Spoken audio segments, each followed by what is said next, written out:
মাঝে মাঝে কি মনে হয় না, ইস, পানির ওপর দিয়ে যদি একটু হাঁটতে পারতাম। মনে তো হওয়ারই কথা, অস্বাভাবিক কিছু না। বিশেষত ঢাকা, চট্টগ্রামের মতো শহরে যারা থাকেন এবং একটু বৃষ্টিতেই এই শহরগুলো রাস্তাঘাট যখন ডুবে যায়, যখন মনে হয় যে এই যে এঁদো কাদা এবং এই যে নোংরা জলের মধ্য দিয়ে আপনি হেঁটে কাজে যাবেন নাকি ঘরবন্দি হয়ে বসে থাকবেন, এই দুটি অপশনের একটিকে বেছে নিতে হবে, তখন এই আকাঙ্ক্ষা আপনার ভিতরে তীব্র হওয়াটাই স্বাভাবিক। এই যে আকাঙ্ক্ষা, সেই আকাঙ্ক্ষা কিন্তু এখনকার নয়। আপনারা হয়তো প্রায় বিভিন্ন সোশ্যাল প্ল্যাটফর্মে, সেটা ফেসবুক হতে পারে, ইউটিউব হতে পারে বা টিকটক হতে পারে, সেখানে হয়তো কিছু ভিডিও আপনারা হয়তো দেখেছেন, যে ভিডিওগুলোতে আসলে দেখা যায় যে কিছু অদ্ভুত দর্শন, একটু বড় আকৃতির জুতা পরে কিছু মানুষ সমুদ্রে বা পানিতে নেমে যাচ্ছে এবং তার দিব্যি পানির উপর দিয়ে হেঁটে যাচ্ছে। দেখে কি মনে হয় না, যদি আমারও এমন এক জোড়া জুতা থাকতো? মনে হওয়াটাই স্বাভাবিক। এবং এই যে মনে হচ্ছে, তারপর পরই হয়তো আপনি গুগল করছেন যে এমন জুতো কোথায় পাওয়া যায়, এর দামই বা কত। সাবধান, এখানেই সাবধান করছি, আপনারা এতটা অগ্রসর হবেন না। কেন করছি সেটা পরে বলছি। এই যে আকাঙ্ক্ষার কথা বললাম, পানির ওপর দিয়ে হাঁটা, এই আকাঙ্ক্ষার শুরুটা কিন্তু আজকে নয়, সে বহু বছর আগে লিখিত ইতিহাসের মধ্যেই আমরা যতটুকু পাই, বা বিভিন্ন পুরাণ কথা বা যেটাকে বলা হয় মিথ, সেটার মধ্যে আমরা যা যা পাই, সেখানে যদি একটু নজর বোলাই, স্বপ্নটা অন্তত 300 বছরের পুরনো। এবং সেটা প্রাচীন গ্রিক কবি হেসিওড আনুমানিক 700 খ্রিস্টপূর্বাব্দে একটি কবিতা লিখেছিলেন, যা পরে হারিয়ে যায়। এবং সেই কবিতার দৃশ্যকল্পের মধ্যেই কিন্তু, সেই কবিতার নাম অ্যাস্ট্রোনমি, সেই কবিতার দৃশ্যকল্পের মধ্যে এই ধরনের একটা বর্ণনা কিন্তু রয়েছে। এবং সেইখানে আমরা গ্রিক মিথের কথায় যেহেতু এলামই, সেখানে আপনারা জানেন গ্রিক মিথ অনুযায়ী সমুদ্র দেবতার নাম পোসাইডন। সেই পোসাইডনের সন্তান ওরিয়ন, ওরিয়নকে পোসাইডন একটা বর দিয়েছিলেন বা একটা ক্ষমতা দান করেছিলেন। সেই ক্ষমতাটা ছিল যে ওরিয়ন চাইলে পানির উপর দিয়ে হেঁটে চলে যেতে পারবে, তরঙ্গের উপর দিয়ে হেঁটে যেতে পারবে। এবং সেই ক্ষমতা কিন্তু পোসাইডন প্রয়োগও করেছেন বিভিন্ন ক্ষেত্রে, আমরা সেটা প্রমাণ পাই। পরবর্তীতে রোমান কবি ভার্জিল তার ইনিয়াড মহাকাব্যে এই ওরিয়নের কথা উল্লেখ করেন। আমরা যদি তাকাই ভারতীয় মিথের দিকে, সেই ভারতীয় মিথেও কিন্তু এটা আছে, বৈদিক সাহিত্যের মধ্যে আছে, উপনিষদে আছে। এবং সেইখানে বলা হয়েছে যে এই যে ক্ষমতাটা, পানির উপর দিয়ে হেঁটে যাওয়া বা পানিকে জয় করা, জলরাশিকে জয় করার যে ক্ষমতা, সেটা অর্জন করতে হলে কঠোর তপস্যা করতে হয়। এবং আমরা যেই পতঞ্জলের যোগসূত্র, সেখানেও পাই যে শরীরকে যোগ সাধনার মধ্য দিয়ে হালকা করে ফেলা, এবং সেটার মধ্য দিয়ে সে পানির উপর দিয়ে চলতে পারবে। এ তো গেল ভারতীয় মিথের কথা। আসা যাক মিশরের মিথের বিষয়ে। সেখানে আমরা একজন দেবতার কথা পাবো, যার নাম হচ্ছে হোরাস। সেই মিথে দেখা যায় হোরাস জলরাশির উপর দাঁড়িয়ে বা হেঁটে জলরাশিকে নিয়ন্ত্রণ করছে। জলরাশি বলতে সেটা নদী হতে পারে, সেটা সমুদ্র হতে পারে, সেটা বিক্ষুব্ধ সমুদ্র হতে পারে। এই মিশরের এই মিথটার বয়স কিন্তু 2300 বছর, খ্রিস্টপূর্বাব্দ 23 অব্দ যেটা বলা হয় সেখানে। অর্থাৎ আজ থেকে আরও 2000 যোগ করে ফেলুন, প্রায় 4000 বছরের বেশি আগের ঘটনা সেটা। এবং সেটা পিরামিডে আছে বা পুরনো মিশরীয় মন্দিরের গায়ের যে শিলালিপি, সেই শিলালিপিতে পাওয়া যায়। আসা যাক বৌদ্ধ জাতক গল্পে, সেখানেও আমরা পাই এই ধরনের বিষয়। এবং সেখানে বলা হচ্ছে যে বুদ্ধের যে অন্যতম প্রধান শিষ্য সারিপুত্র, সে সারিপুত্র এই ধরনের একটা ক্ষমতা অর্জন করেছিলেন। এবং সেই ক্ষমতাটা কি, সেইখানে বর্ণনাটা একটু অন্যরকম, যে পানির উপর দিয়ে হাঁটা নয়, তিনি যখন পানি স্পর্শ করেন তখন সেটি গ্রানাইটের মতো পাথর, শক্ত পাথরে পরিণত হয় এবং তিনি দিব্যি তার উপর দিয়ে হেঁটে চলে যেতে পারেন।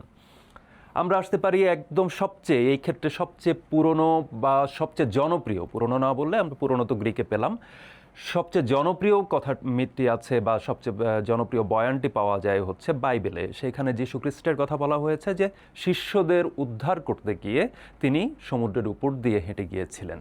আমরা যদি তাকাই ইসলামিক ঐতিহ্য এবং ইতিহাসের দিকে, সেখানেও আমরা এই ধরনের বর্ণনা পাবো। এবং অবশ্যই যিশুর প্রসঙ্গটি আসবে, যেটা ইসলামে ঈসা আলাইসাল্লাম হিসেবে পরিচিত। এবং সেইখানেও ওই একই বিষয়টি আছে যে ঈসা আলাইসাল্লাম শিষ্যদের রক্ষা করার জন্য বা তার অনুসারীদের রক্ষার জন্য আসলে পানির উপর দিয়ে হেঁটে গিয়েছিলেন। আমরা যদি যাই ইমাম গাজ্জালির ইহইয়াউল ইলুমুদ্দিন উলুমুদ্দিন বা হচ্ছে কাসাসুল আম্বিয়া, যেটা লিখেছিলেন ইবনে কাছির, সেইখানেও আমরা এই ধরনের কিছু বর্ণনা পাই। এবং ইতিহাসের ক্ষেত্রে যদি আমরা বলি, ইতিহাসের ক্ষেত্রে আমরা দেখব যে কোনো ধরনের নৌকা বা সেতু ছাড়াই মুসলিম বাহিনীর, এখানে দেখবেন যে আপনারা যদি গুগল সার্চ করেন এই ধরনের কিছু ইমেজ কিন্তু আপনারা পাবেন। এবং সেইখানে বর্ণনাটা কীরকম, যে সাদ ইবনে আবি ওয়াক্কাসের সময় বলা হয় যে তিনি সেনাবাহিনী নিয়ে যাচ্ছিলেন এবং তিনি হচ্ছে ফোরাত বা টাইগ্রিস নদী, যেটা সেই ফোরাতের উপর দিয়ে যখন পারস্য বিজয়ের জন্য যান, তখন সেই ফোরাত পার হয়েছিলেন ঘোড়ায় চড়ে, তার বাহিনীকে নিয়ে এই পানির উপর দিয়ে চলে গিয়েছিলেন, ফোরাত পার হয়েছিলেন সরাসরি। এই ধরনের বা বিভিন্ন সুফি ঐতিহ্যের বর্ণনা আমরা পাবো, বিভিন্ন লোককাহিনীতে এই ধরনের বহু বর্ণনা আমাদের আছে। সুতরাং এই যে জলরাশি জয়ের যে স্বপ্ন, এই যে মানুষ দীর্ঘদিন ধরে এই জলরাশি জয় করতে চাইছে, এই জলরাশি জয়ের স্বপ্ন কিন্তু আজকের না, অনেক পুরনো। গল্পটা করছি কেন? কারণ সম্প্রতি প্যারিসে দেখা গেছে যে বায়ু বেগে সেইখানকার সেইন নদীর উপরে তরুণেরা, নানান বয়সী মানুষ এক ধরনের প্রযুক্তি ব্যবহার করে সেই সেইন নদী পারাপার করছে, এবং সেইখানে কোনো না নৌকো, না ভেলা, না জাহাজ, সেটা কি, সেটা হচ্ছে ইলেকট্রিক ই-ফুয়েল বলা হচ্ছে এটাকে, এবং এটা বেসিক্যালি একটা সার্ফবোর্ড। সেই সার্ফবোর্ডের ভিডিওটা আমরা দেখিনি, সেইখানে আমরা দেখছি যেটা, যে এই যে মানুষগুলো তারা এটা পার হচ্ছেন যেই প্রযুক্তিটি নিয়ে, এটা প্রথমে একটু গতি দেওয়ার জন্য তাকে নর্মালি সার্ফিং বোর্ডের ক্ষেত্রে যে গতি দেওয়ার জন্য যেটা করা হয়, সেই সার্ফিং বোর্ডের মতো গতিটা আনা হয়। গতি আনার পরে এটার মধ্যে ব্যাটারি থাকে, প্লাস আরও নানান ধরনের প্রযুক্তি যেটা থাকে, সেইটা এই ব্যাটারিটা দিয়ে সেটা এমনকি 30 থেকে 40 কিলোমিটার পর্যন্ত পার হওয়া যায় বলে দাবি করা হয়েছে নির্মাতা প্রতিষ্ঠানের কাছ থেকে। যে এই যে ই-ফুয়েলটা এখন কিন্তু জনপ্রিয় হচ্ছে। কিন্তু ওই যে শুরুতে বলেছিলাম, একজন ব্যক্তি বা হচ্ছে কতিপয় ব্যক্তির ভিডিও হচ্ছে সোশ্যাল প্ল্যাটফর্মে আসছে যে তিনি হচ্ছে জুতো পায়ে পানিতে নেমে যাচ্ছেন এবং দিব্যি হেঁটে যাচ্ছেন। এই বিষয়টিতে বিভ্রান্ত হবেন না, কারণ এগুলো অধিকাংশই হচ্ছে মার্কেটিং স্ট্যান্ড বা এই ধরনের একটা অপপ্রচার, যেটা মূলত ভাইরাল হওয়ার জন্য করা হয় এবং ম্যাক্সিমামই আসলে এআই দিয়ে বানানো হয়। এক্ষেত্রে একজন ব্যক্তির কথা, এই যে জুতো পায়ের কথা আমরা যেটা বললাম, একজন ব্যক্তির কথা অবশ্যই বলতে হবে, সেটা ব্যক্তির নাম হচ্ছে চার্লস অল্ড্রিন। এই যে চার্লস অল্ড্রিপ, তিনি কেন বিখ্যাত? তিনি 1907 সালে, খুবই খেয়াল করে দেখুন, আজ থেকে 119 বছর আগে তিনি নিউ অরলিয়ান্স থেকে হচ্ছে প্রায় 1600 কিলোমিটার দূরত্বে, 1600 মাইল পার হয়েছিলেন পায়ে হেঁটে পানির উপর দিয়ে।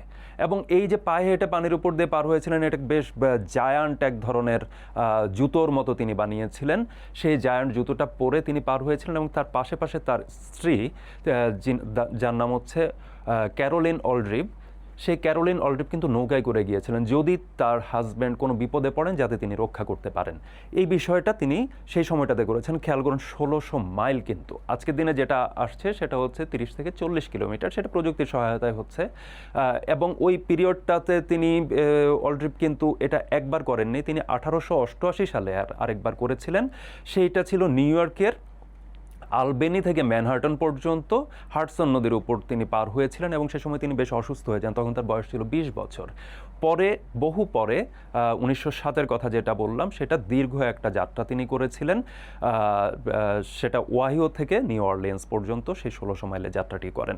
সেটা ব্যাপক আলোচনা হয়, এবং এক্ষেত্রে নানান ধরনের কথাও আছে যে তাকে সে সময় $5000 পুরস্কার দেওয়ার কথা ছিল, এবং যারা পুরস্কার দেবে বলেছিল যে সার্কাস পার্টি, সেই সার্কাস পার্টি বলে যে তারা পুরস্কারটি দিয়েও ছিল, কিন্তু অল্ড্রিপ কিন্তু কোনো পুরস্কার হাতে পাননি।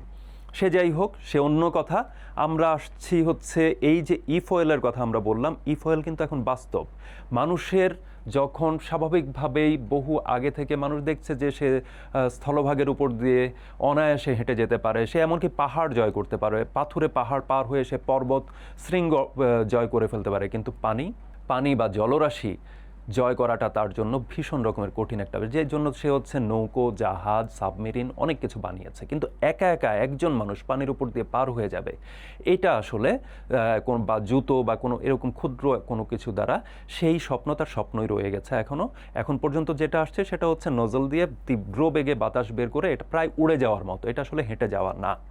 মানুষ ওড়ার স্বপ্ন, তার কাছে দুটো অধারা জিনিস ছিল, একটা হচ্ছে জলরাশি জয় আর একটা হচ্ছে বাতাস জয়।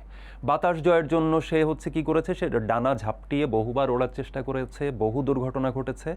তারপর আপনারা জানেন যে সেই উড়োজাহাজ আবিষ্কারের গল্প। আজকে তো উড়োজাহাজ কেন, মহাকাশযান দিয়ে আপনি মঙ্গলেও যাচ্ছেন। এই যে জলরাশি জয়ের দিকে মানুষ এগুলো, সেই জলরাশি জয় দিয়ে মানুষ কি আগামীতে প্রশান্ত মহাসাগর বা আটলান্টিক পাড়ি দেওয়ার মতো ক্ষমতা অর্জন করবে কিনা, আমরা সে পর্যন্ত অপেক্ষা করব। আপনারা কি আকাঙ্ক্ষা করেন জানান চর্চার ইউটিউব চ্যানেল এবং ফেসবুক পেজের কমেন্ট বক্সে।